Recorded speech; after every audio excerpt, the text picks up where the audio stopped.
Welcome to the Infamous Goats Podcast. I'm Celis, I'm Josiah. and this is where we give you our weekly perspective of pop culture, sports, and entertainment. Josiah, man, I think this is episode 32, 33? Is it? I ain't gonna I lost track, honestly, man. That's insane. Hey, keep stacking up, bro. Consistency. And shit. You see, we've been growing, reaching out, meet new people. Yeah, man. I'm just excited where it's going, bro. I think definitely the level of expansion keep going up. Facts. Yeah, man. Like you said, man, the level of expansion just keep going up, and we just, like you said, meet new people, bro. And I'm just glad that we gaining these new experiences talking to different people because, like the guest we got today, bro, I'm happy because it's something different and it's gonna give us a new level of perspective, and that's all I'm looking to gain. Like, tell them who we got coming in today, man. Today we got Aubrey Barnes joining us, aka Obs. Activist, poet, author, mentor, coach, and well-respected inside and outside his community. I just can't wait to see what knowledge I can gain from him. Yeah, man. This is somebody I was definitely looking forward to talking to, man, because just people who've been through experiences and got that knowledge of, like, I like people who for the people. Like, he for his people, which is the Black community. And the love and support he got for the Black community, I really appreciate that. And just the things he talk about in his poems, just really powerful, and they move you. Right. And so, without further ado, man, let's bring him in. Can y'all hear me? Yeah. Yeah, we can hear you. Yeah. Okay, but cool. How are we feeling? Hey, we pretty good. Man. How you doing? How you feeling today? Man, I'm doing good, man. I can't complain. It's a Sunday. These are usually my break days from work, but I still find myself still dabbling and working a little bit. But for the most part, it's been a chill day, so I can't complain. Hey, no days off, man. Yeah, you gotta keep it going. Anything new with you?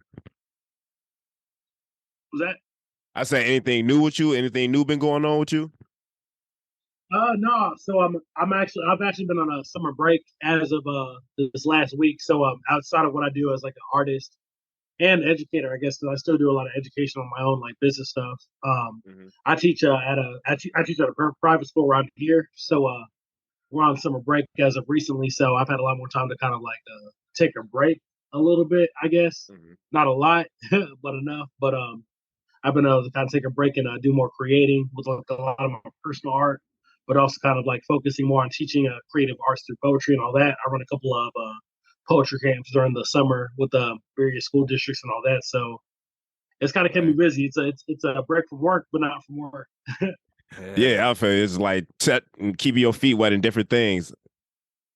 Exactly what it is. But yeah, but like, do exploring all those other avenues during the summer break, like, does that get overwhelming a little bit, or are you enjoying it? Do you love it? Oh yeah, I mean it's all nuance. I'm a more of like a both and person, so like I feel like there's a joy to it because I'm doing things that are like allowing kids an avenue to express their creativity, which is dope because they don't get a lot of space to do that, in the regular traditional school system, So there's a joy in that, but kind of as of lately, just kind of like running this as a nonprofit, I've been realizing myself that like this entity that I've created as a educator is bigger than me.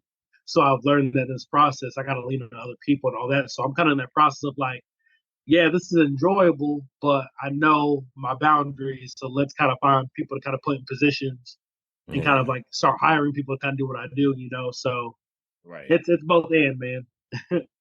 But man, yo, that's can we talk about your nonprofit for a second? So yeah. So you are you one of like the founders of your nonprofit? Or yep, founder and executive director of it and program director, program facilitator. So I'm playing all the roles right now. So I'll play a little bit of everything. So I founded this nonprofit just this past year, but it kind of came out of a job that I did freelance, which was teach poetry and like work with schools with like allowing kids to kind of find creative expression through poetry. So the nonprofit kind of was just like naturally birthed out of something I was already organically doing, but having to be a bigger entity where I teach poetry at different school districts, different child care services, stuff like that, and also hire on different poets to also kind of like be teachers as well, and kind of use my knowledge of like education from like going to school for education and kind of like giving them the game there and having them create their own programs as well in that. So Right. yeah, it started as like a little passion that kind of became a bigger thing. So I'm grateful to do it. Is That's this the way. this is the Young Lions Roar, right? Oh yes, sir. Yes, sir. Oh, Yep. Yes. Okay. And like, how did you like get into that? Like, what made you like want to start that? Well, like I kind of said, it was all natural. I think like I'm a big believer that like the stuff that we're supposed to do, the universe is gonna manifest in some type of way, you know. So like when I was in second grade, my mom still has this picture, you know, like when you're in second grade, you do that like all about me little worksheet where you put your favorite color, like Right. your born favorite hot dog, like what you want to be when you grow up. mhm. When I was in second grade, I put down I want to be a teacher, you know. So I feel like that was already a thing that I was meant to be in the get go. You know, I tell people like before anything, being somebody who's an artist, a spoken word artist, an author, and all that. At the root of what I do, I'm an educator because that's what I was manifested to be. You know, art didn't come till later. Till like I found it when I was a junior high student who like was antisocial, didn't talk to people, but had a lot to say. So I'd always like kind of write poetry for myself. Then Mm. later, I think when I was like 22, 23, I started getting to sharing poetry with people. You know, actually getting to the performance aspect, the sharing the narrative aspect. So I feel like just having those two passions, just kind of organically kind of birth themselves into what they were supposed to be. You know, being somebody who was an educator, I just found ways to educate through my art, and just this nonprofit, just a byproduct of that. You know. Mm-hmm. You talk about Pat, like how this gives you, how these are your passions. But my question is, does educating youth give you purpose, or is it just something you very passionate about? Yeah, I don't think it gives me purpose. I think that I just have a passion for it, and that just kind of pours into that. You know, I think just like as humans, we're always gonna like our purpose is just to live. You know, in general, just kind of to live freely, do what Right. we do what we desire to do in peace and unity. You know, so I think just like that just being the purpose of like who I am as a person. I think art just kind of like organically kind of found itself into that, and I kind of manifest what I do as a human just through the space of art, just like a teacher does that through the space of education. You know, so I think I just have a passion for it, and the passion just so happens to be educating through teaching, but also through my own narratives as a poet and a creative as well. Okay. That's That's dope. dope, man. For real. Yeah. Yeah. And you say you started writing poems when you were in junior high and you really got comfortable sharing them when you were like in your mid early 20s. Like like how did you get that confidence to like, you know what, I'm gonna put this out there and let like the audience like hear your thoughts? Yeah, I think I found confidence in seeing people do it before me. You know, that's the thing. So I tell people all the time, though, like I've been able to like build myself into this creative and artist in the Quad City, all that. Even though I've been able to build myself into this artist and all that, it came at the contributions of like seeing people around me do it already. So like even though I was already writing poetry to myself, um, it wasn't until I found homies who actually perform poetry that I was like, oh crap, like I can actually share my poems by voice.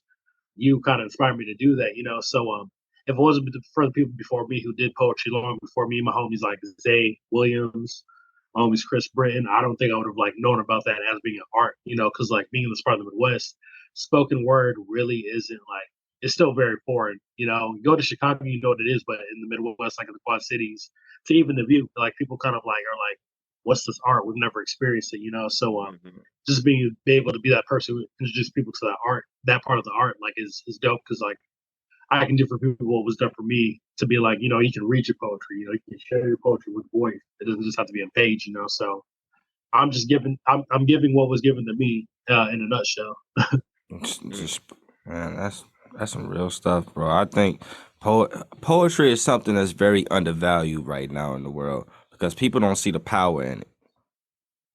Like, would you Yeah, agree with that? you, you know, I would say honestly on the other end, like the fact that even if we look at things like this in the world, that just this past year there was a committee of poets, some poets that I personally know and some that I know from a distance, who advocated for the arts of spoken word for the Grammys, and now spoken word poetry is a Grammy nominated art now.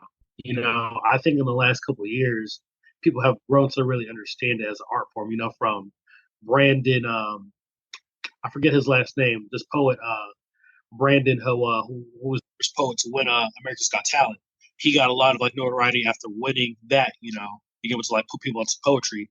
If you look at Joe Biden's inaugural event, Amanda Gorman was a poet who like wrote an inaugural opening through poetry. So I think in Wow. the last few years, people have really been understanding spoken word poetry as an art, you know, that deserves a space at the table of being considered as a performance art as well.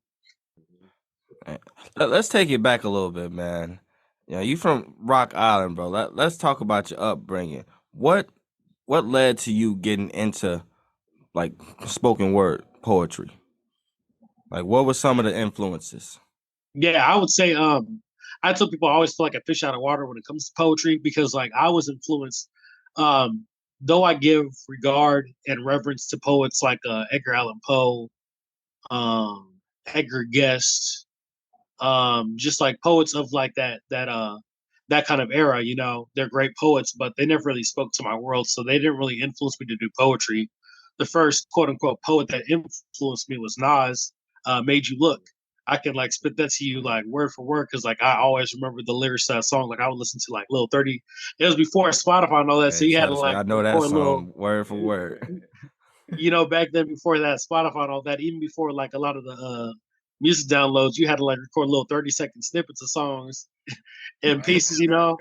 That's the shit that I was doing and like listening to them joints on the way to Hey, school. That Missy Elliott as well, Gossip Girls, Mhm. Ludacris as well. Like they influenced me to do poetry because I was kind of in a place of like, man, like I don't know if I could do this art of like Right. performing poetry or poetry through rap, but I have a lot to say, just like these artists. So they influenced me to write. Even though I wasn't really in the performance aspect of it, they really influenced me to write. Okay. Yeah, and I kind of realize, well, I don't realize, but I kind of see from my eyes that like the poetry and rap is kind of like overshadowed, like, and I feel like they overlooked by like the beats, the artists, like whatever, like.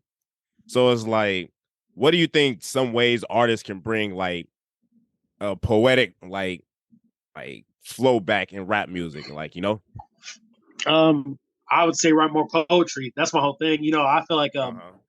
as I did poetry, like even though I did my like proverbial fingers into like the art of rap and like battle rap, like those are art. Those are arts that I love because they influence my poetry a lot more. Even though I Right. find myself doing these different art forms, poetry is something that I kind of like did my proverbial like 10,000 hours of training in before I jumped into these forms of like rap and battle rap. So like that makes my art a little bit more different, a little bit more experimental because like I learned how to like write and perform just off of words and nothing else behind it. Mhm. When you can find yourself, I feel like a person who I define personally through my own like perspective, the person who I really deem a great MC is someone who doesn't need any accompaniment to their words. Like if you just give them words, no beats, no nothing background, their stuff is still hitting just the same or even different within a better regard. That's an MC to me. So I feel like creators can just like write more poetry. Don't depend on the beats or like anything, but write what you can like in this bare, quiet Mhm. place and see what you can develop. So that's a challenge I usually give to my students who like do performance art too. So yeah. what sparked your interest to start to speak out on political topics such as like the oppression in the black community? Um, I think that was always naturally there. Just being someone who like came from like a religious household. Mind you, like I have parents who are like Christian pastors right now. I myself don't really affiliate with like any religion per se. I'm a person who just I see it all as connected, but I will say having those roots of having that spiritual background, it kind of like engulfed me in this place where I was always thinking about things in an intentional way. So I think just like having that kind of background naturally is going to make you talk about some shit, because you're always around like very thought provoking things. So I think like talking about issues that kind of like affect myself personally and like the collective as well, just kind of poured out of just who I am as a person. From my first poem that I ever wrote to to my most recent poem, they all reflect like just what it means to be human and what we can do to kind of like be better, sorta. So Yeah. it all just comes out of that, really. Man, y'all gotta check out his stuff because I want to read a quote from one of your poems, man. It was from Staten Church. It was it was one particular quote out that like really moved me. It said, "Even if crimes committed with darkest skin of those commonly incarcerated in innocence, both judge and jury stand fingertips with homicide, haul human to hog pen, and call to act of Jesus." Bro, Yeah, that line was yeah, so deep, man. I think that went over a yeah, man. lot of people's heads. Oh yeah, yeah. And I think that's one of those pieces that did, like I think was how like short and quick that piece was. There's a lot of things that like I wrote that piece with the hopes that people digest like every part of it because like that part uses spit. I think that just encapsulates the whole meaning of the piece. How like there's this inequality that like we can easily see that like if I was to go out and do this thing in the same presence of someone who doesn't share my skin color narrative, most likely statistically and objectively as a truth, I probably won't get away with it like that person will. So I think just that line right there just really kind of shows that like there's a unbalanced game here that we're playing and we're using like spirituality which was appropriated to kind of justify it. Like, don't we need to kind of like examine that? So yeah. That's one of Man, my favorite little parts actually. that's that. I think Yeah, that's my favorite part right now at the that moment was too, man. tough. That's go ahead. What you about to say, Josiah? But no, I was going just adding on to that, but Bro, Yeah.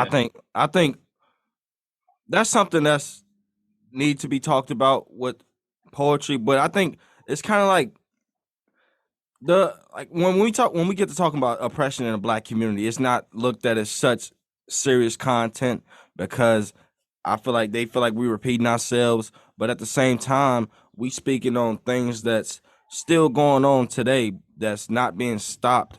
And Yeah. your words are so powerful, bro. The way you convey them, I think just moves people and just Mhm. actually makes people want to start to speak out themselves. Yeah. Man, that's my whole hope through art, man. Like art's one of those entities that like I tell people all the time that like your average student will remember a song or a verse over a lesson in like Pythagorean theorem and math. Like art has the power that really kind of like makes people's thinking like it sticks with people. So for me, like being able to like again teach through my art and not even sometimes like I know people are against like the whole like preachy way, but like if that comes out the way it does, that's just what art is. But like even just trying to make art that like is very that has layers to it, that makes people kind of like pick apart and really digest every part. At the end of the day, if people are doing that and provokes them in thought and creates some space of transformation in people, like that's my whole purpose behind making art. Yeah, and I want to touch on another poem you wrote. The one it's called "You Wrote So You Wear It Well." Am I pronouncing that right? Yes, sir. Yes, sir. You wear it well, yes. And I feel like I relate to that poem so much because as a black man, I feel like we you looked at as this kind of like you got to be masculine, nonchalant. You can't show no type of emotion, and I feel like people like me can't find a safe place to like express that. So Yeah. yeah, yeah. Yeah, bro. It's funny. I think like I would define it as of recently through some recent events that happened in my life. I define it as us having a misconception of what strength is, right? So earlier this week, this little like day in the life of Obbs story. So just earlier this week, I was teaching my first poetry class, right, at this church locally and all that, and we had this little situation where there was a guy who kind of came in like a guy who was just like made homeless, like he was just kicked out of his house by his mom, was very angry and like just full of rage and stuff like that, right? He came to our church and like he was yelling and just screamed belligerently and all this. So I'm like, man, as a teacher, I gotta make sure my students are safe. So I had them go to the Yeah. little chapel and this guy who's doing all this yelling, getting people's faces and all that. I was like, okay, like not to put gender on it, but I just say it out of just like cultural understanding. But like I was like, I'm the only man in here, like who can like tell this guy he has to go. Not saying that you have to be man or woman to that, but like that's the energy I had to be on. So like this male, as I was in his face, so I'm like, hey bro, like we gotta leave because like I got students in here and you're kind of like making the energy easy here. Yeah. He came at me kind of like barking in my face, angry, cussing me out and all this. And for me, I didn't flex any of the energy back. I'm like, this is the misconception. In that moment, I was realizing this is the misconception about strength is people think that like strength is like this barking, like get in somebody's face, yell at them, give your race to them. Like Wow. that's not strength to me as someone who's an educator and like studies psychology. That show of fear, insecurity, and weakness. If anything, I was showing his strength by reflecting the fact that I didn't need to like be on the same energy as him per se, but I could be calm, I could be compassionate while still setting boundaries. But I don't got to be in your face. I don't got to be cussing you out. I don't have to be like back at you because this is strength. It's like something that's chaotic, but still being like, I feel it.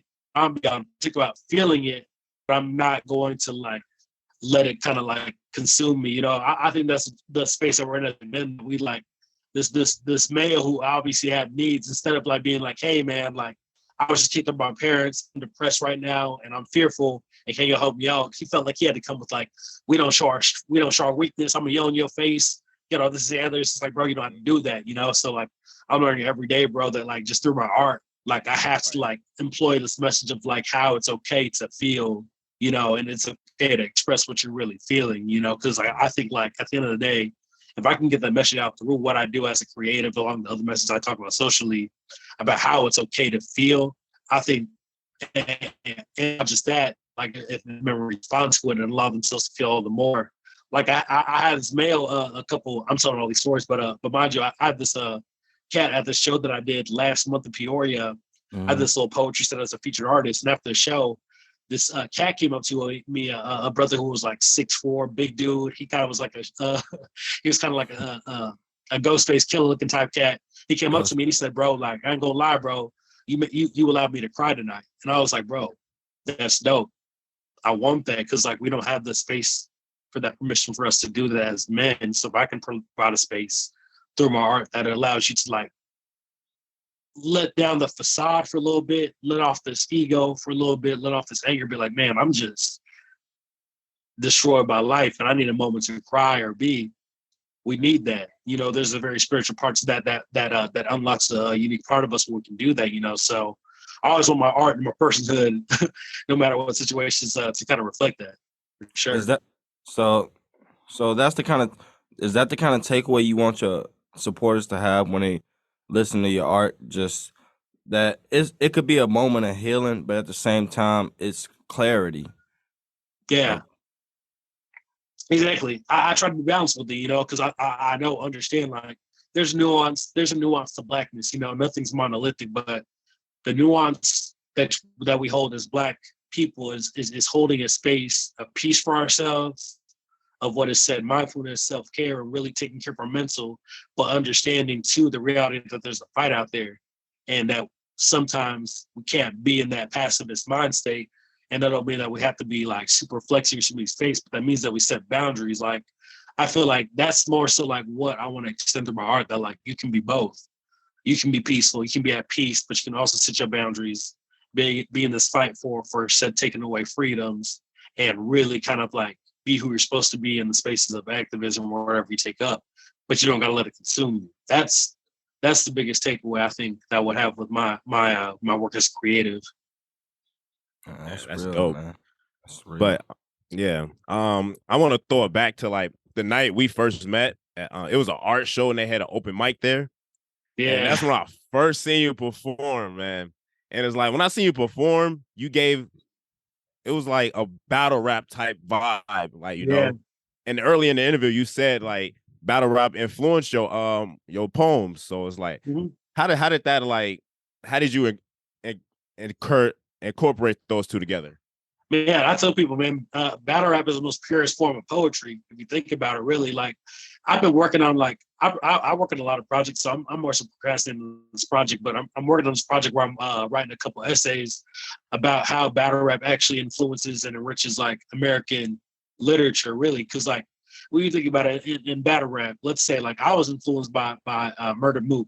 Let's say a Murder Mook versus Sirius Jones back when Smack was just on the streets and all that, like. They don't have no beat back in them.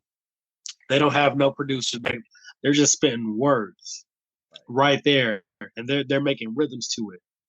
They're making kind of like this. They have this theatricalness to it, So for me, just those elements of like theatrics and like really kind of being intricate words, I've just found it kind of like to actually organically be a part of my poetry, be someone who's influenced by that, and it's just different, Like there's a lot of art, like a lot of poetry that when we listen to poetry, we don't think about like how battle rap or like these these aesthetics and influences. So like I like having that style because it influences and kind of shows what poetry can be. It kind of breaks that whole like stereotype of what poetry is, and it's like actually it can be this. So, I like being able to have those elements to it, especially for the people who are like battle rap fans as well. It just brings with the poetry a little bit more easier. Yeah, man. I was like scrolling through your Instagram, your TikTok, and I definitely see like the battle rap vibes with the punchlines that you deliver in your poetry, man. It's just it moves you because like it hits you like a bar, and I Yeah. think Yeah, that's like what like draws what that's what drew me to your poetry because all your lines hit like a bar.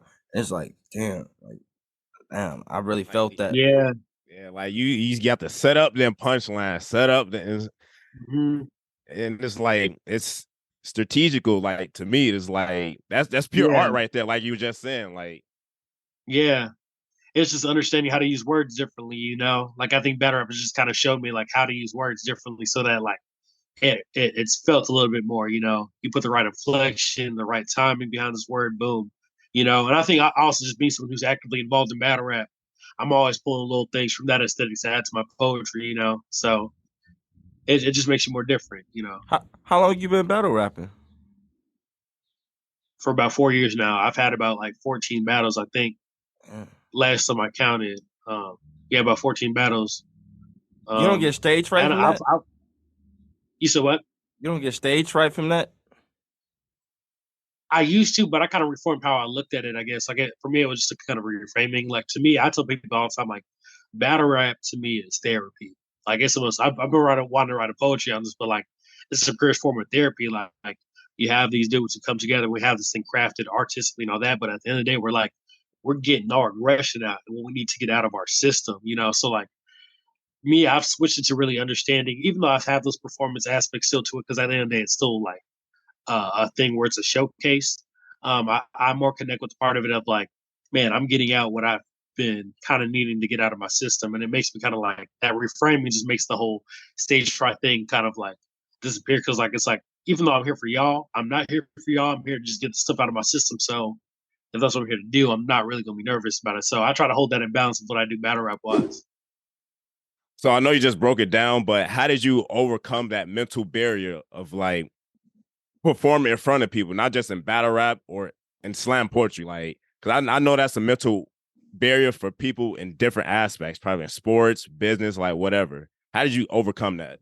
Yeah, I think what I did honestly was just like I think like as a person, I've realized that like when I'm on stage, and this is something I got to remind myself over time because like the nervousness is still gonna come if you're not cautious of it. But I remember myself to say on stage that I mean to myself before I get on stage that like while I'm in the space of performing and like commanding crowd, I'm in control. Whatever I do is like the rule in that present moment. Everybody's eyes are on me, and not in the way of judgment, but in the way of like curiosity. So for me, I'll just reframe it as like not seeing everybody as like critics and all that. I mean, you'll have those and whatever, but for the most part, you have more people who are curious of you. And with that, it's allowed me to understand that like I have control of the space because whether I make a mistake here, whether I end up freestyling here, whether I share this like 3 minute prelude to my poem before I go into the poem, people are paying attention. So like what I say in this moment matters. So I've looked at more as like just realizing that I have a curiosity to cater to as a storyteller. Man, I think, bro, you got so many experiences and things that you've done, bro. Like, you just got a lot to talk about, man. I think that's what makes you so interesting. Like, my question is, like, where down the line get to, did you realize that you wanted to share these skills with the youth, teach them how to, like, open up and express themselves? Yeah, I think like I said, it just I don't remember a time and place, but I think it just again like all kind of came organically. Just being somebody who went to school for education, has a degree in educational studies, and just had this passion for art. They kind of just slowly kind of like interwoven with themselves to where like I had friends I did art with who were also big advocates for education and say like, hey, let's go talk to the school and talk to these kids for a day. Boom, do that, which leads to like doing workshops in schools, which leads to doing workshops outside of the state, which led to doing workshops outside the country. Like I just did what I love doing, and like it wasn't a time and place. I was just like, yeah, this is it. But I think as of recently, I realized like how much of an impact my work as a more so of an educator than creative. How much work my work as an educator impacts others to really find their own narratives. So I've just been realizing the impact of what I do as of recently. Because as a creative, you just do and don't think. So I've really been kind of like trying to reverse and really think and contemplate and like be in awe of what the universe has allowed me to do and still do what I do. Trust me, man, you're an educator, man. I Yeah, didn't learn for so real. much just talking to you, bro. For real. But like Yeah. tying into that, what you said, you run a podcast, you're a co-host on a podcast, the Black Thoughts podcast. And I seen Yeah. one of your interviews you did with the Singleton brothers. Yep. Mm-hmm. And that interview was basically like about being mentors to like young boys and girls like growing up. And did you apply that to like your life? And because I know you're a coach, like I said, you're a teacher and all that. Did you apply what you learned from the Singleton brothers to like your everyday life? I would say that like after during that interview, honestly, and after like I really kind of realized that like a lot of our kind of like isms that we learned through being educators kind of align. Yeah, but I think just like I ultimately kind of like realized that during the interview that like I think a lot of education as a philosophy, like a lot of where we put our educational practices as Black communities is from mentorship. Because like um, I don't know if y'all can relate, but I think just like again, just knowing the culture, like um, I can't. Though I had a lot of amazing teachers who did a lot of like great things in my life. I more so attribute to like what I learned as a person from like the coaches I had who played mentors. Taught me certain things about life, taught me discipline in certain ways, taught me like how to push myself in certain ways. So like I think just having kind of mentorship relationship, we've had that through AAU football, through like little pickup game footballs that we did with like having those coaches in the neighborhood, like OGs that kind of like watched over us. Like I think that mentorship kind of like um authentically pours over into like how we are as educators, stuff like that. Thanks. It just Yeah, changes how we look at education. yeah. So that's why it's important to have Black educators inside of those spaces.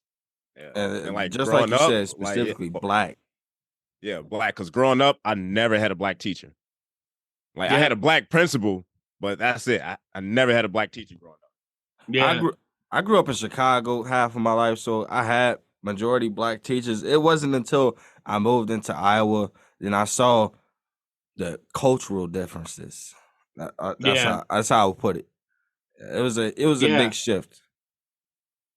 Yeah, no, I can only imagine. Like that's just you've been talking about that like dynamic. Just like being in this part of the Midwest, like um, a Black educator is kind of like what my friends kind of call a proverbial unicorn. It's something that's like you never seen it, you don't believe it's a thing. When you see it, it's like, oh my gosh, like you must not be real and all that.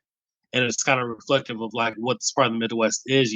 So for me, like even understanding that and being a Black educator, as hard as it is, kind of like working as a teacher and being that kind of like odd one out when you're less than 1% of like a population. I realize that there's power in that. Where like I'm encountering like Black kids who live in my neighborhood, students who go to school and saying like, "Hey, I'm a Black educator," and like just being able to know that has like an impact and change of like somebody's perception of what an educator is. It's dope. Yeah, man, it definitely is. I think that's something that needs to be normalized, and we need to see more of it. Yeah, for real. Yeah. All right, but man, we want to thank you for coming on today, bro. That's all we got for you today, bro, man. We definitely appreciate you. We would love to have you back, bro. But Hey, anytime, y'all. Anytime I'm on summer breaks, just let me know. oh yeah, for sure. But one more, do you got anything planned for the future like that people should hear about, or you want to like promote anything? Follow me on IG, Mr. Obbs, and I'll tag you with everything. I'm always working on something, so I'll always kind of keep people tabs that way. And Okay. we definitely gonna put all his links to his profiles in the description. Please go support this. This is one of the smartest people I ever talked to, man. I definitely enjoyed Nice. this interview, man. Thanks so I much for your appreciate time. that. I All right, appreciate that, y'all. man, Appreciate you, y'all. you have a good one, bro. Man, great fucking episode, bro. Yeah, for real. Not even just an episode, just a great conversation overall. Like I Yes, feel like I gained like learned so much from him. Like one thing I feel like I learned from him is like us black men, like we need to be mentors and educators to the younger black generation, you know, because we might not had it, but we got the opportunities and the tools to give it to the next one. And you don't know where they can take it, you know? Yeah, and just the importance of him talking about that, just realizing that the impact those black mentors made on our life and how they could have shaped us to be who we are, be what we want to be in life. Mhm. Man, he definitely got deep, bro. You could just tell he got a lot of insight over the years, and I'm just glad for that real. he not one of those he not one of those people that's in it just for the wrong reasons. He wanna help the youth gain knowledge and be better than than who he is essentially. Exactly. That's just the kind Yeah. of person he is, and I just love that, man. Yeah. And I feel like you rarely come across people like that, because I feel like most people in it these days are in it for like the clout or the money or like the fame, stuff like that. And you can really tell just by having a conversation with him, like his intentions are pure. Yeah, strictly pure, man. And you could just tell he got a good head on his shoulders, and that he see everything and then just take it all in as it is. But at the end of the day, only thing he gives out is nothing but good. Mhm. And those are the people you got to keep around. All right, that's going to do it for us today, y'all. Make sure you like, comment, and subscribe. Follow us on Facebook and YouTube at Infamous Ghost Podcast. And you can follow us on Instagram at Infamous Ghost Pod. And you can follow us on Twitter and TikTok at Infamous Goats. Until then, we see y'all next time. Peace.